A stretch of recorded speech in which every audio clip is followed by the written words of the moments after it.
You ever wonder how life has a funny way of surprising you?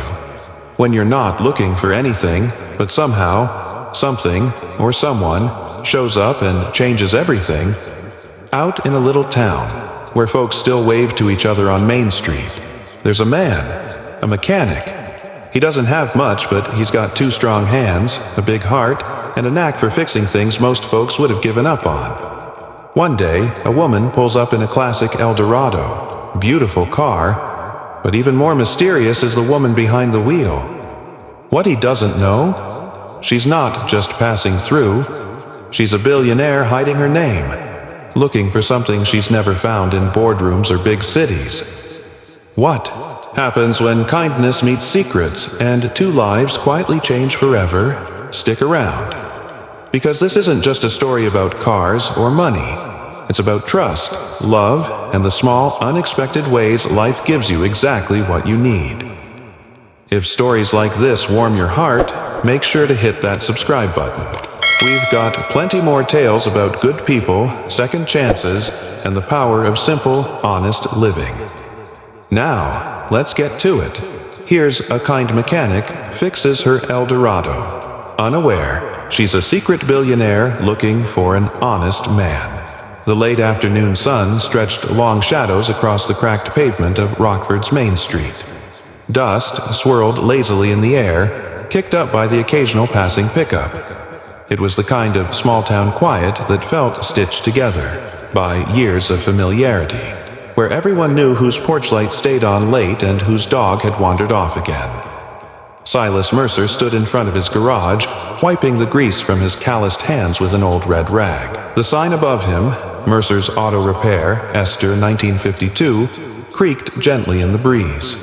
Behind him, the sounds of the shop hummed.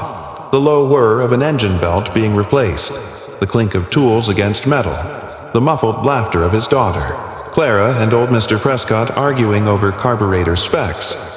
That's when he heard it. A low, smooth rumble, unmistakable to anyone who knew cars, the sound of an engine built not just for driving, but for gliding. His eyes narrowed instinctively, focusing down the street.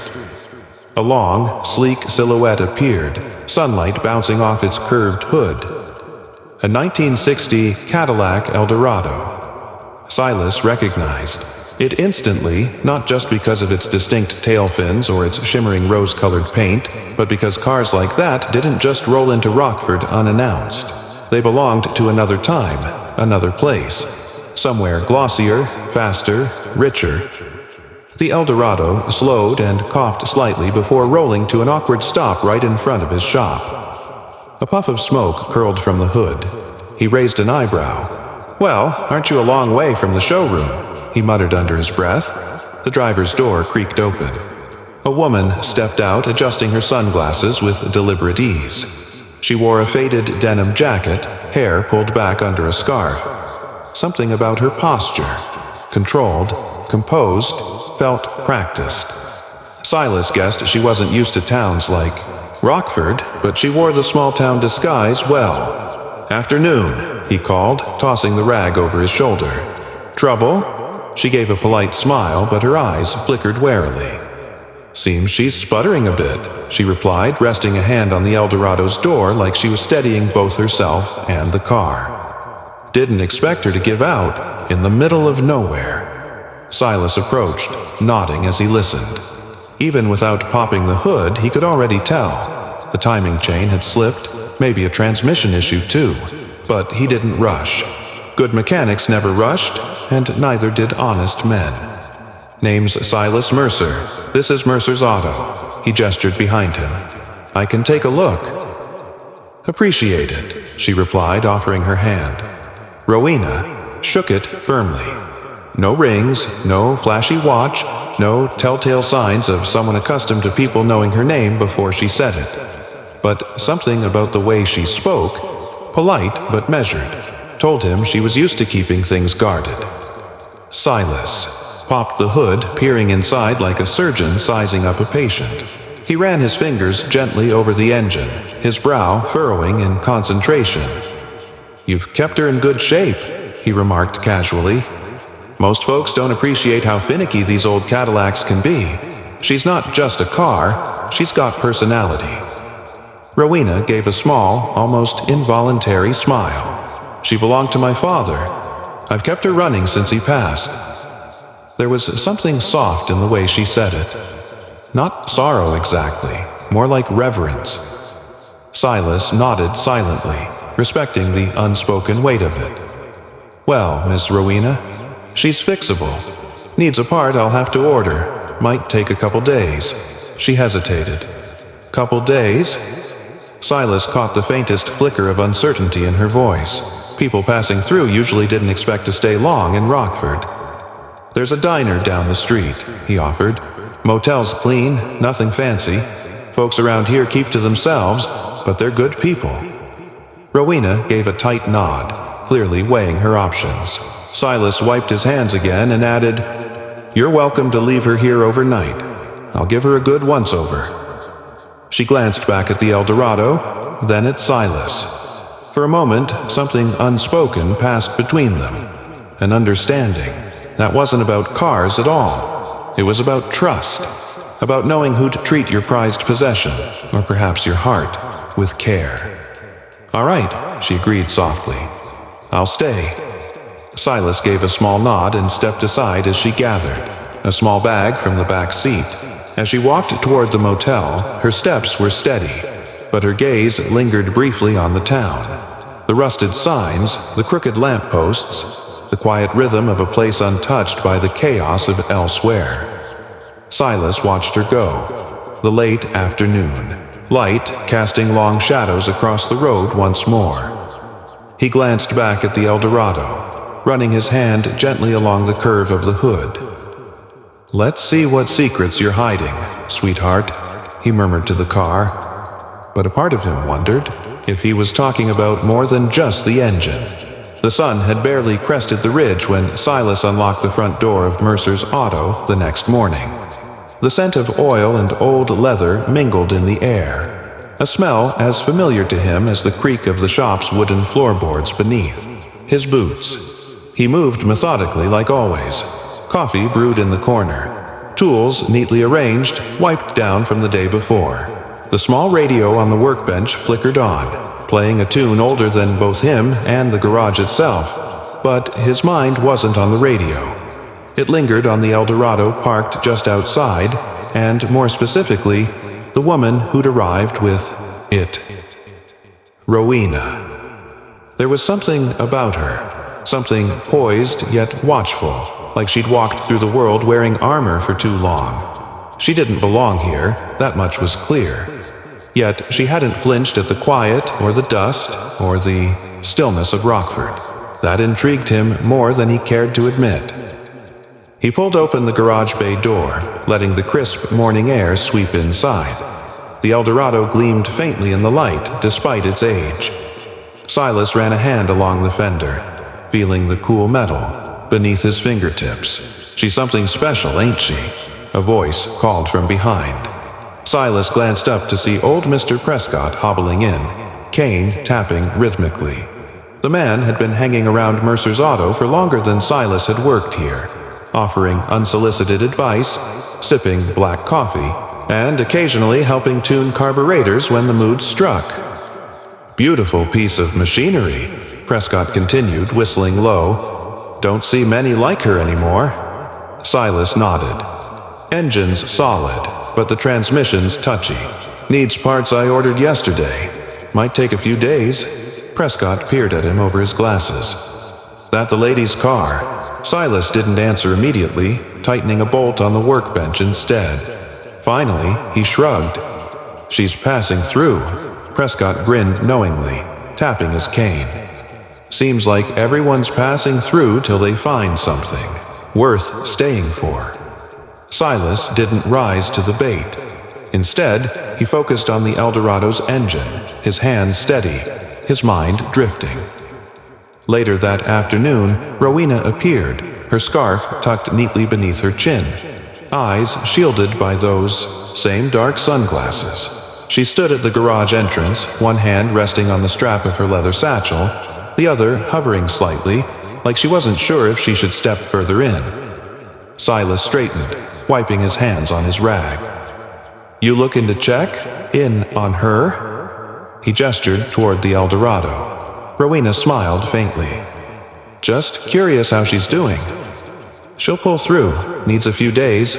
She hesitated, then walked inside, the faint scent of motor oil and steel wrapping around her. Her eyes flicked across the shop, lingering on the walls lined with black and white photographs of cars and family, snapshots of another era. "Been here long?"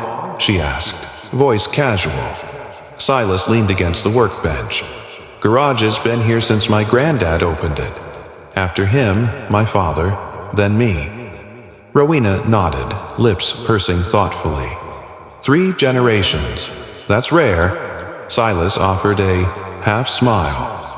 "Things don't change fast in Rockford." She glanced at one of the photos, a young boy standing beside a bright red '57 Chevy, smiling awkwardly. "Is that you?" she asked softly. He chuckled under his breath. "Yeah, first car I ever worked on." Rowena traced her gaze back to him. "You stayed. Most people don't." Silas met her eyes, steady and quiet. "I guess some places grow roots deep." There was a pause, a comfortable kind, like neither of them felt the need to fill it with empty words. Finally, Rowena spoke, her voice softer. "My father used to talk about cars like they were alive. He said they remember you if you treat them right." Silas nodded, understanding more than she probably realized. He wasn't wrong. They stood there for a long moment, the hum of the radio in the background, the world outside moving at its own slow pace. That evening, as the sun dipped low, the familiar buzz of conversation floated down Main Street. It was the 3rd Thursday of the month, Garage Day. Once a month, Silas opened his doors not just for business, but for the town. Folks who couldn't afford repairs came by. People brought covered dishes.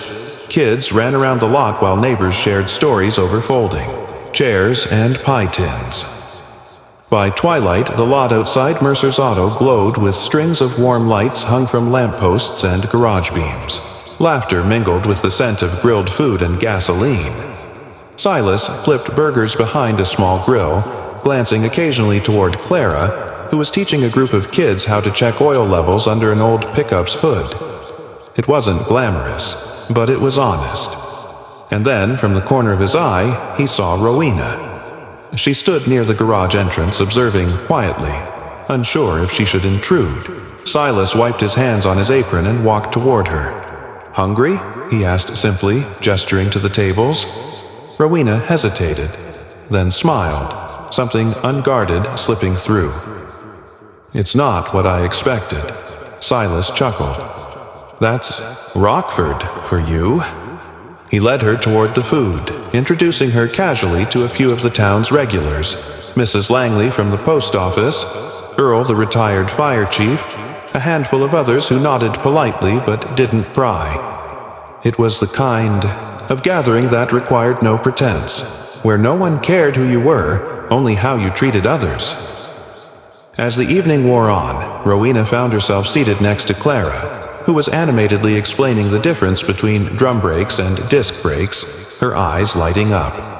Rowena laughed, softly, something unfamiliar fluttering in her chest, a warmth she hadn't realized she'd missed. Across the lot, Silas caught her gaze and gave a small nod, like he'd known all along that sometimes the simplest things, good food, honest conversation, shared moments, were enough to make people feel they belonged. The motel room was quiet that night, too quiet. Rowena lay on her back, staring at the speckled ceiling fan lazily turning above her. Outside, she could hear the soft chorus of crickets and the occasional hum of a car passing down Main Street, its headlights briefly slicing across the window blinds. The smells from the garage barbecue still lingered faintly in her clothes. Smoke, motor oil, the sweetness of someone's homemade apple pie. But her mind wasn't on the evening. It was back decades ago, in a different garage. She could still see her father's hands, long fingers stained with grease, guiding hers as they rebuilt the carburetor of his prized Eldorado. She remembered how his voice softened when he spoke. About engines, like each piece of machinery had a story worth telling. "A good mechanic doesn't just fix things, Ro," he used to say, wiping sweat from his brow. "He listens. Every sound, every vibration tells you something if you're patient. Enough." Her father had believed in patience. In listening, Rowena swallowed hard, rolling to her side, trying to push the memory away. But tonight, it clung stubbornly. The next morning dawned pale and cool. Fog still clung low over the edges of Rockford, softening the town's sharp corners. Rowena stood outside Mercer's auto, coffee in hand, watching as Silas opened up shop, moving with practiced ease. She liked how everything about him was unhurried, deliberate. He never seemed to fill silences. Needlessly, never demanded more of people than they were willing to give. It reminded her too much of how different her world usually was. Fast, noisy, transactional. She cleared her throat lightly. "Morning." Silas looked up from unlocking the tool chest, gave her a small nod. "Morning." There was comfort in how little he asked. No intrusive questions, no polite curiosity about why she was still lingering in a town like Rockford. She walked over to the Eldorado, running her fingers lightly across its curved hood. "She's been through a lot," Rowena murmured half to herself. Silas glanced at her but said nothing, crouching beside the front wheel to check the brakes. A moment passed before she spoke again. "My father taught me how to rebuild her when I was 16, she said, voice quieter now. "We spent months working on her after school. He didn't want her sitting idle, rusting away." Silas straightened, wiping his hands on a rag. "He sounds like a man who knew a thing or two about engines." Rowena smiled faintly, but there was something heavy in it. He did. More importantly, he knew when to walk away from everything else and just be. She shook her head slightly, almost as if embarrassed by her own words. Silas didn't press, but instead leaned against the car, arms crossed, eyes thoughtful. "My dad was the same," he offered, voice low. "Spent hours with me in this garage, explaining things twice, 3 times over, until I understood not just the how, but the why." Rowena met his gaze. There was something quietly grounding about Silas Mercer, like he belonged to another time. A time before people spoke only to fill silence. Later that afternoon, Clara showed up at the garage, her backpack slung haphazardly over one shoulder, grease already smudged on her cheek. She gave her father a quick wave before heading toward the back to sort through spare parts. Rowena watched, amused, as Clara balanced a heavy socket wrench in one hand, her brow furrowed in concentration. "She's good," Rowena commented. Silas smiled, pride flickering in his eyes. "She's stubborn, takes after her mother." There was something in his voice then, soft, tinged with a tenderness Rowena hadn't noticed before. "She's lucky," Rowena said quietly. Silas glanced at her, a question in his eyes, but Rowena shook her head gently, offering no explanation. By early evening, the garage settled into its usual rhythm. Occasional customers stopping by. Small town? Conversations exchanged over the hood of a pickup, the smell of coffee drifting from the back office. Rowena lingered by the workbench, thumbing absent-mindedly through a worn-out service manual. She wasn't sure why she kept finding herself drawn here. Maybe it was easier than sitting alone in that too-quiet motel room. Maybe she liked how predictable everything felt in this space. "You're welcome to stay." Silas's voice broke gently through her thoughts. Rowena looked up. "I don't mind," he continued, wiping down a carburetor. "Some folks like the noise of engines better than silence." She smiled, really smiled this time. "Yeah," she murmured, voice soft. "I do." As dusk settled, she finally made her way back toward the motel, the cool air brushing against her skin. The sky glowed faintly pink, and the town seemed even quieter now, save for the distant creak of porch swings and a dog barking 2 blocks over. Rowena paused before crossing the street, glancing back toward Mercer's auto. Inside that unassuming garage, amidst grease stains and the hum of radio static, she felt something she hadn't realized she'd been missing. Something patient, something steady, something that, like her father's voice years ago, seemed to say, "You can stop running now." By the time Thursday afternoon rolled around, Rockford's quiet streets hummed with a different kind of energy. It was subtle, barely noticeable if you weren't looking, but it was there. Children racing past on bicycles, women carrying trays covered with foil, and the occasional dog trotting behind, hoping for scraps. Rowena stood at the window of her motel room, watching as the town seemed to gravitate toward one place, the same garage she'd spent much of the past few days lingering in, Mercer's auto. She'd heard one of the motel clerks mention it in passing that morning, how every third Thursday folks gathered there. No appointments, no bills exchanged, no formal invitations, just an unspoken agreement that Silas Mercer's garage belonged to the town, and for one night each month it became its living room. Rowena found herself slipping on her jacket almost without thinking. When she arrived, the transformation was remarkable. Gone was the usual stillness of the garage. Instead, strings of warm lights hung from the beams, casting soft pools of gold across the cracked pavement. Tables were set up with mismatched chairs, platters of food spread out like a family reunion. Old country tunes drifted faintly from a vintage radio propped on a workbench.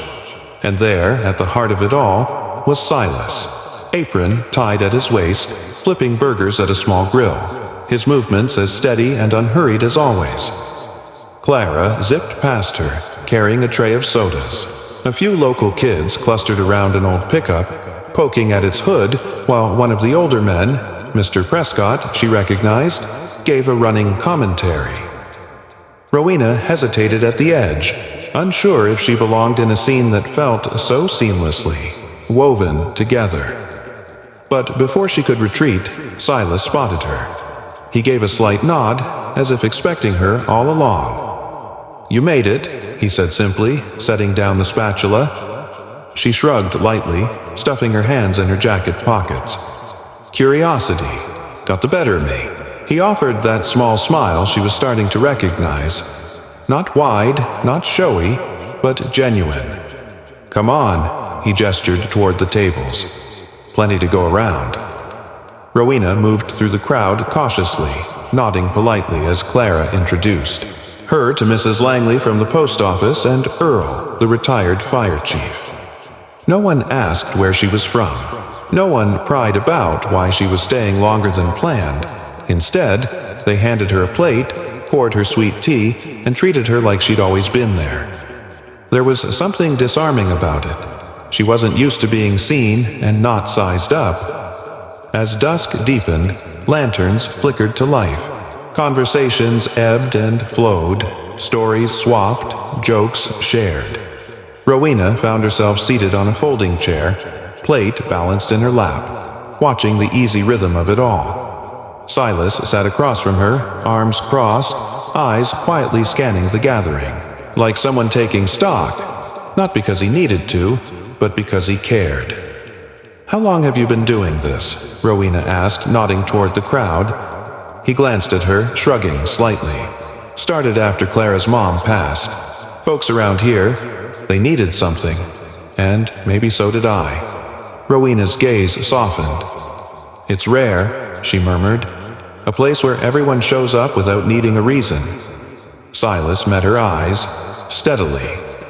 "Sometimes people just need to know they've got a place to land." Her chest tightened unexpectedly. Later, as the food dwindled and chairs scraped gently against pavement, Clara tugged at Rowena's sleeve. "Want to see something?" she asked eagerly. Rowena followed her to the back of the garage where the noise faded slightly. Clara crouched beside a dusty shelf, pulling out an old battered photo album. "My dad keeps this back here," Clara explained, flipping it open. "Pictures from when Grandpa ran the shop." Rowena leaned in, smiling at black and white snapshots of smiling